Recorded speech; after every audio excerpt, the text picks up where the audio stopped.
স্বাগত সবাইকে নতুন একটি ভিডিও নিয়ে। আজকে আমি দেখাবো আপনাদেরকে সরষের তেল দিয়ে অন্যরকম স্বাদের একটা চিকেন বিরিয়ানি। 2.5 কেজি পরিমাণ মুরগির মাংস, আর আছে এখানে পোলাওয়ের চাল, এটা হচ্ছে গোলমরিচ গুঁড়ো, কিশমিশ,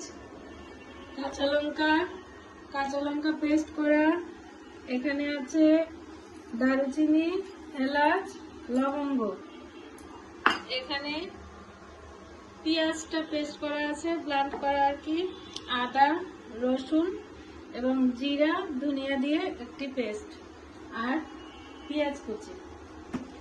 সরষের তেল আমরা 250 গ্রাম পরিমাণ সরষের তেল প্রথমে প্যানে দিয়ে দিব। তেলটা গরম হলে এরপরে একে একে এর মধ্যে দিব পেঁয়াজ কুচি। তেলটা একটু গরম হবে,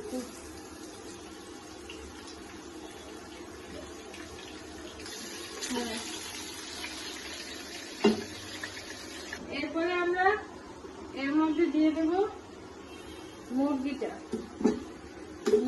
বলতে মুরগির মাংসটা। লবণ দিব পরিমাণ মতো, আমি আমার মতো করে দিচ্ছি। আমাদের ঘরোয়া যে স্বাদটা, আমরা যে পরিমাণ লবণ খাই, আপনারা যখন করবেন আপনাদের মতো দিয়ে দেবেন। এখন আমি একে একে মশলাগুলো দিয়ে দিচ্ছি। আমি প্রথমে দিব রসুন বাটা, আদা, তারপরে দেব জিরা এবং ধনিয়া পেস্ট মশলা। একই সাথে আমি দিয়ে দেব তেজপাতা এবং কিশমিশটা দিলে রান্নাটার স্বাদ অনেক বাড়বে। এরপরে আপনি নাড়াচাড়া করে ভালোভাবে মশলাটা কষিয়ে নিন, যাতে কাঁচা গন্ধটা না থাকে। এর মধ্যে আমি দিয়ে দিলাম গরম মশলা, তারপরে দিব পেঁয়াজ বাটা, এটা আমি পুরোটাই দিয়ে দেব।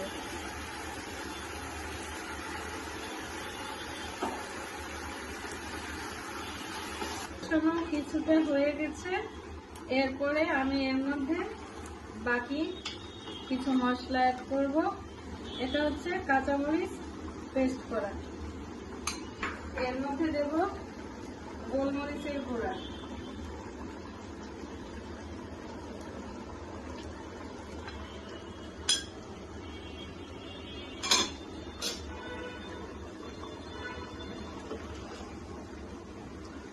সম্পূর্ণই অন্যরকম একটা রান্না। টেস্টিং সল্টে কিন্তু রান্নার স্বাদটা একটু বাড়াবে।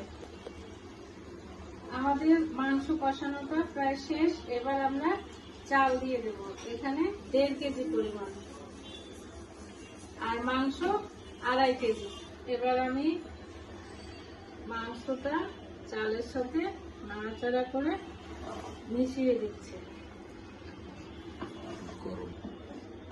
এবারে আগে থেকে পরিমাপ করে রাখা আছে, আমি এর মধ্যে জলটা দিয়ে দেব। এখন আমি দিয়ে দেব গরম জল।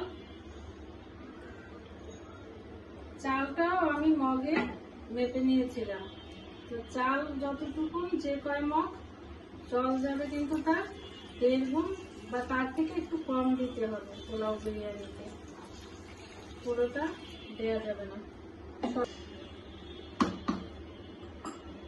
এরপরে আমি দিয়ে দেব একটু দুধ, এতে করে বিরিয়ানির স্বাদটা একটু বাড়বে। তবে যেহেতু এটা পাউডার দুধ নয়, লিকুইড দুধ, তাই আপনি জলের পরিমাপটা এই দুধটা দিয়েও হিসাব রাখবেন।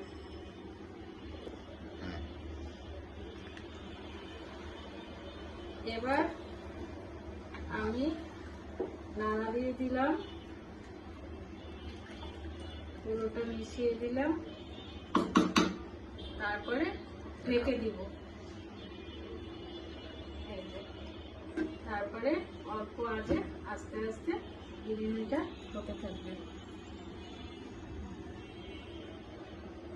কিন্তু এর মধ্যে দুটো কাঁচামরিচও দিয়ে দিয়েছি। আর এখন আমি আঁচটা একটু বাড়িয়ে দেব। জলটা ফুটে যখন জল এবং চাল সমান সমান হয়ে যাবে তখন আমি আঁচটা কমিয়ে দেব। রান্নাটা তখন নিভু নিভু আঁচে হতে থাকবে। বন্ধুরা দেখুন, এই যে চাল আর জল কিন্তু এখন সমান সমান হয়ে গেছে। এইবার আমি কি করব, নাড়াচাড়া দিয়ে নিচে যাতে না লাগে সেই জন্য আপনাকে বারবার কিন্তু একটু নাড়াচাড়ার উপর রাখতে হবে যাতে লেগে না যায়। আঁচটা কমিয়ে দেব। ওই যে একদম কম আছে দমে এটা এখন হতে থাকবে।